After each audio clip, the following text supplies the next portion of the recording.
ಓಂ ಶ್ರೀ ಗುರುಭ್ಯೋ ನಮಃ ಹರಿ ಓಂ ನಮಃ ಸೂರ್ಯಾಯ ಚಂದ್ರಾಯ ಮಂಗಳಾಯ ಬುಧಾಯ ಚ ಗುರು ಶುಕ್ರ ಶನಿಭ್ಯಶ್ಚಾರಾಹವೇ ಕೇತವೇ ನಮಃ.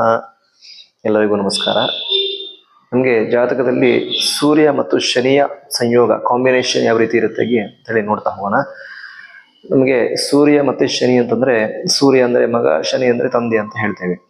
ಹಾಗಾಗಿ ಸೂರ್ಯನಿಗೆ ಶನಿಗೆ ಆಗಿ ಬರೋದಿಲ್ಲ. ಹಾಗಾಗಿ ಲಗ್ನದಲ್ಲಿರ್ಬೋದು ಅಥವಾ ಸೂರ್ಯಸ್ಥಿರ ಸ್ಥಾನದಿಂದ 1, 5, 9ನೇ ಮನೆಯಲ್ಲಿ ಶನಿ ಇರ್ಬೋದು, ಅಥವಾ ಸೂರ್ಯ ಮತ್ತು ಶನಿ ಸಂಯೋಗ ಇರ್ಬೋದು. ಮತ್ತೆ ಕೇಂದ್ರ ತ್ರಿಕೋಣಗಳಲ್ಲಿ ಈ ಒಂದು ಶನಿ ಮತ್ತು ಸೂರ್ಯನ ಸಂಯೋಗ ಇದ್ದಾಗ ಮೊದಲನೇದಾಗಿ ತಂದೆ ಮಗನಿಗೆ ಅವ್ರಿಗೆ ಅಷ್ಟೊಂದು ಆಗ್ತಾ ಇರಲ್ಲ.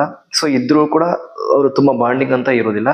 ಮತ್ತೆ ಸಪೋಸ್ ಬಾಂಡಿಂಗ್ ಆಗಿರೋದಿಲ್ಲ, ಮತ್ತೆ ತುಂಬಾ ಇಲ್ಲದಿದ್ರೆ ದೂರದಲ್ಲಿ ಇರ್ತಾರೆ. ಅಂದ್ರೆ ಇವು ತಂದೆ ಒಂದ್ ಕಡೆ ಇರ್ತಾರೆ, ಮಗ ಇನ್ನೊಂದ್ ಕಡೆ ಕೆಲಸ ಮಾಡ್ತಾ ಇರ್ತಾರೆ, ಅಥವಾ ಮಗ ಇನ್ನೊಂದ್ ಕಡೆ ಕೆಲಸ ಮಾಡ್ತಾರೆ, ತಂದೆ ಇನ್ನೊಂದ್ ಕಡೆ ಹೋಗಿರ್ತಾರೆ. ಸೊ ಈ ರೀತಿಯಾಗಿ ಆ ಒಂದು ಸೂರ್ಯ ಮತ್ತು ಶನಿಯ ಸಂಯೋಗದಲ್ಲಿದ್ದಾಗ ಅವರಿಗೆ ಈ ರೀತಿಯ ಒಂದು ಸಂಬಂಧ ಅನ್ನೋದು ತಂದೆ ಮಗನಿಗೆ ಇರುವಂತಹದ್ದು. ಇನ್ನು ಜಾತಕರ ಯಾವ ರೀತಿ ಇರ್ತಾರೆ ಅಂತಂದ್ರೆ, ಅವರು ಚಿಕ್ಕಂದಿನಿಂದ ಕೂಡ ಕಷ್ಟವನ್ನು ಪಡ್ತಾ ಇರ್ತಾರೆ. ಅಂದ್ರೆ ಜಾತಕರ ತಂದೆ ಅವರು ಬಡವರಾಗಿರ್ತಾರೆ, ಬಡತನದಲ್ಲಿರ್ತಾರೆ. ಹಾಗಾಗಿ ಚಿಕ್ಕಂದಿನಿಂದ ಕೂಡ ಅವರು ಆ ಒಂದು ಕಷ್ಟವನ್ನು ಪಡ್ತಾನೆ ಅವರು ಮೇಲಕ್ಕೆ ಬರ್ತಾ ಇರ್ತಾರೆ. ಹಾಗಾಗಿ ಸೂರ್ಯ ಮತ್ತು ಶನಿ ಸಂಯೋಗ ಇದ್ರೆ ಅದು ಭಾಗ್ಯ ಯೋಗ ಅಂತಲೂ ಹೇಳ್ತೇವೆ. ಆದರೆ ಅವ್ರು ಕಷ್ಟಪಟ್ಟು ಜೀವನದಲ್ಲಿ ಮೇಲೆ ಬರ್ತಾರೆ. ಹಾಗಾಗಿ ಅದೊಂದು ಭಾಗ್ಯದ ಯೋಗ ಅಂತ ಹೇಳ್ಬೋದು. ಇನ್ನು ಸೂರ್ಯ ಮತ್ತೆ ಶನಿ ಅಂತಿದ್ದಾಗ ಆ ಒಂದು ಕೆಲಸನೂ ಕೂಡ ಅಷ್ಟೇ. ಕೆಲಸದ ಮಧ್ಯೆ ಅವರು ಲೀಡರ್ಶಿಪ್ ಕ್ವಾಲಿಟೀಸ್, ಒಂದು ಗೌರ್ಮೆಂಟ್ಗೆ ಸಂಬಂಧಪಟ್ಟಂತ ಕೆಲಸ ಇರ್ಬೋದು, ಅಥವಾ ಏನು ಒಂದು ಹೊರಗಡೆ ಎಲ್ಲ ಕೂಡ ಒಂದು ಏನು ಸೋಷಿಯಲ್ ವರ್ಕ್ ಅಂತ ಹೇಳ್ತೀವಿ, ಅದರಲ್ಲಿ ಕೂಡ ಅವರು ಇರುವಂತಹದ್ದು ಇರ್ಬೋದು. ಅಥವಾ ಗೌರ್ಮೆಂಟ್ಗೆ ಸಂಬಂಧಪಟ್ಟ ವ್ಯಕ್ತಿಗಳಿಂದ ಓಡಾಟ, ಕಮ್ಯುನಿಕೇಶನ್ಸ್, ಇದೆಲ್ಲ ಕೂಡ ಆ ಸೂರ್ಯ ಮತ್ತು ಶನಿಯ ಸಂಯೋಗ ಇದ್ದಾಗ ಅವರಿಗೆ ಆಗುವಂತಹದ್ದು ಇರತ್ತೆ.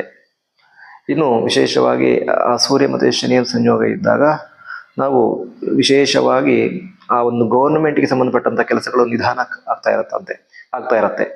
ಕಾರಣ ಏನಂದ್ರೆ, ಸೂರ್ಯ ಅಂದ್ರೆ ಗೌರ್ಮೆಂಟ್, ಶನಿ ಅಂತಂದ್ರೆ ನಿಧಾನ ಅಂತ. ಶನೀಶ್ವರ ಅಂದ್ರೆ ನಿಧಾನವಾಗಿ ಫಲವನ್ನು ಕೊಡುವಂತಹದ್ದು. ಹಾಗಾಗಿ ಸರ್ಕಾರಿ ಕೆಲಸಕ್ಕೆ ಸಂಬಂಧಪಟ್ಟಂತ ಕೆಲಸಗಳಲ್ಲೂ ಕೂಡ ಸ್ವಲ್ಪ ನಿಧಾನ ಆಗ್ತಾ ಇರತ್ತೆ.